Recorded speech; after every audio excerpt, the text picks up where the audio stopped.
بسم اللہ الرحمن الرحیم۔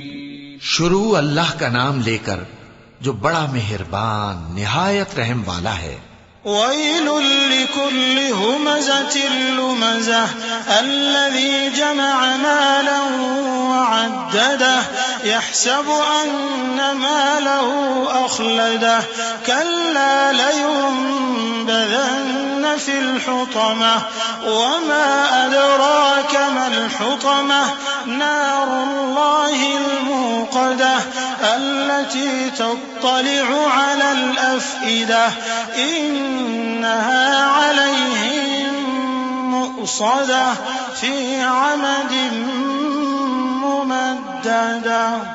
ہر غیبت کرنے والے تانے دینے والے کی خرابی ہے جو مال جمع کرتا ہے اور اس کو گن گن کر رکھتا ہے، شاید وہ خیال کرتا ہے کہ اس کا مال اس کی ہمیشہ کی زندگی کا موجب ہوگا، ہرگز نہیں، وہ ضرور حطمہ میں جھونک دیا جائے گا۔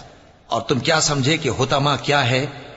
وہ اللہ کی بھڑکائی ہوئی آگ ہے جو دلوں تک جا پہنچے گی، بے شک وہ اس میں بند کر دیے جائیں گے، یعنی آگ کے لمبے لمبے ستونوں میں۔